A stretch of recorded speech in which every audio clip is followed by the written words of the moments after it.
পৃথিবী তার নিজের ভেতরে কত যে রহস্য লুকিয়ে রেখেছে তা হয়তো আমরা ধারণাও করতে পারি না। ইতিহাসের পাতা থেকে শুরু করে আধুনিক বিজ্ঞানের গবেষণাগার পর্যন্ত কিছু রহস্য আজও অমীমাংসিত। মানুষের কৌতূহলকে এসব রহস্য যুগ যুগ ধরে বাঁচিয়ে রেখেছে। তেমনই কিছু অলৌকিক রহস্যের আখ্যান নিয়েই আজকের আয়োজন। শুরুতেই যে নামটি মনে আসে তা হল আটলান্টিস। প্লেটোর বর্ণনায় থাকা এই উন্নত সভ্যতাটি শতাব্দীর পর শতাব্দী ধরে ইতিহাসবিদ, প্রত্নতত্ত্ববিদ এবং সাধারণ মানুষকে আকর্ষণ করে চলেছে। একটি সমৃদ্ধ নগরী একদিনের প্রলয়ে সমুদ্রের অতলে তলিয়ে গিয়েছিল বলে ধারণা করা হয়। আটলান্টিসের কল্পনা আজও মানুষকে বিস্ময়ে মোহিত করে। এটি ইতিহাসের সবচেয়ে রহস্যময় অধ্যায়গুলোর একটি। এটি কি কেবলই প্লেটোর এক দার্শনিক উপকথা, নাকি সত্যিই এর কোনো অস্তিত্ব ছিল? এই প্রশ্নের উত্তর আজও অধরা। তবে যতবারই সমুদ্রের গভীরে কোনো প্রাচীন কাঠামোর সন্ধান মেলে, ততবারই নতুন করে শুরু হয় আটলান্টিসকে খুঁজে পাওয়ার অভিযান। আটলান্টিস মনে করিয়ে দেয় প্রকৃতির কাছে মানুষের জ্ঞান ও ক্ষমতা কত সামান্য। এই হারানো সভ্যতার গল্প যেন মানবজাতির এক চিরন্তন সত্য। এবার যাওয়া যাক অবিশ্বাস্য প্রাকৃতিক রহস্যের সন্ধানে। যুক্তরাষ্ট্রের ক্যালিফোর্নিয়ায় ডেথ ভ্যালিতে এই রহস্যজনক বস্তুর অবস্থান, সেইলিং স্টোনস।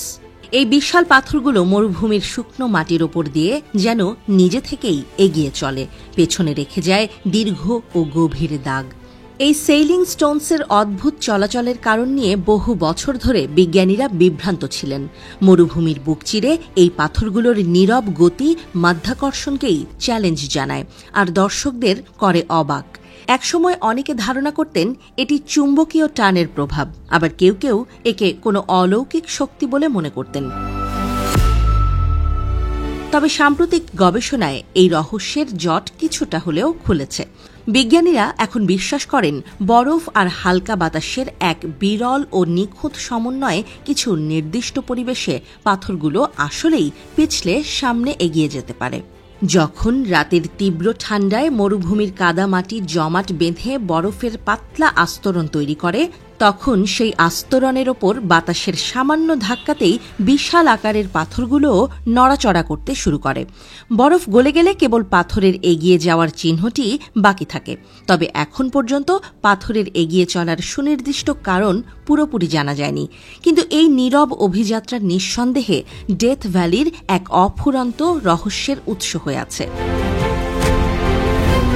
প্রশান্ত মহাসাগরের বুকে চিলির ইস্টার দ্বীপের মোয়াই মূর্তিগুলো যেন এক ভিন্ন সময়ের নীরব সাক্ষী।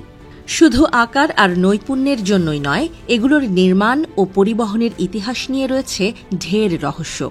আগ্নেয় শিলার তৈরি এই বিশাল আকৃতির মূর্তিগুলোকে রাপা নুই জনগোষ্ঠীর পূর্বপুরুষদের প্রতীক হিসেবে ধরা হয়। দ্বীপ জুড়ে ছড়িয়ে থাকা শত শত মোয়াই মূর্তিগুলো সত্যিই এক বিস্ময়। প্রশ্ন হল, এই আদিম জনগোষ্ঠী কিভাবে পাথর কাটার সরঞ্জাম ছাড়া এই বিশাল আকারের মূর্তিগুলো তৈরি করল? এবং আরও বড় রহস্য হল, এত বড় মূর্তিগুলো কিভাবে দ্বীপের এক জায়গা থেকে আরেক জায়গায় নেওয়া হয়েছিল?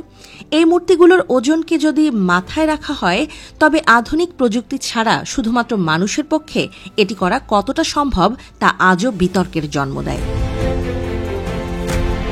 বিভিন্ন তত্ত্বে বলা হয়েছে, রাপা নুইরা কাঠ বা দড়ির সাহায্যে মূর্তিগুলোকে দাঁড় করিয়ে হাঁটানোর কৌশলে পরিবহন করত। তবে এই মূর্তিগুলোর সাংস্কৃতিক গুরুত্ব এবং রাপা নুই সমাজে তাদের ভূমিকা নিয়েও চলছে গভীর গবেষণা। প্রতিটি মোয়াই যেন দ্বীপটির ইতিহাসের এক নীরব সাক্ষী, যা আজও তার অতীতকে পুরোপুরি প্রকাশ করেনি। মধ্য এশিয়ার তুর্কমেনিস্তানেও আছে এক রহস্য। সেখানকার দারভাজা গ্রামের একটি এলাকায় রয়েছে বিশাল একটি গর্ত, যেটি নরকের দরজা বা দারভাজা গ্যাস ক্র্যাটার নামে পরিচিত। প্রায় ১৯০ ফুট প্রশস্ত এবং ৭০ ফুট গভীর এই গর্তে দিন-রাত জ্বলে আগুন। এটি তুর্কমেনিস্তানের রাজধানী থেকে প্রায় ২৬০ কিলোমিটার উত্তরে অবস্থিত। কিন্তু এই জ্বলন্ত গর্তের উৎপত্তি কি প্রাকৃতিক? এর রহস্যময় উৎসের পেছনে রয়েছে মানুষের হস্তক্ষেপ। ১৯৭১ সালে এটি মূলত একটি প্রাকৃতিক গ্যাস ক্ষেত্র খননের সময় ধসে পড়ে তৈরি হয় এক বিশাল গর্ত। মিথেন গ্যাসের বিষাক্ত বিস্তার ঠেকাতে বিজ্ঞানীরা তখন গর্তটিতে আগুন ধরিয়ে দেন। ধারণা করা হয়েছিল কয়েক সপ্তাহের মধ্যেই আগুন নিভে যাবে, কিন্তু সেই ধারণা ভুল প্রমাণিত হয়। 50 বছরেরও বেশি সময় ধরে মরুভূমির মাঝখানে জ্বলছে সেই গর্ত। রাতের আঁধারে জ্বলন্ত এই গর্ত যেন এক অগ্নিময় প্রদর্শনী। এর ভয়ঙ্কর দৃশ্য এটিকে বিশ্বের অন্যতম অদ্ভুত স্থান হিসেবে পরিচিত করেছে। এটি যেন মানুষের হস্তক্ষেপ কিভাবে প্রকৃতিকে উল্টে দিতে পারে তারই এক জ্বলন্ত প্রমাণ। আটলান্টিসের মায়া থেকে শুরু করে নরকের দরজার আগুন পর্যন্ত এই পৃথিবী যেন রহস্যের এক অফুরন্ত ভাণ্ডার। বিজ্ঞান যতই এগিয়ে যাক না কেন, কিছু বিষয় হয়তো চিরকালই অমীমাংসিত থেকে যাবে। এই রহস্যগুলোই মানুষকে ভাবতে শেখায় আর প্রকৃতি ও ইতিহাসকে আরও নিবিড়ভাবে জানার আগ্রহ বাড়ায়।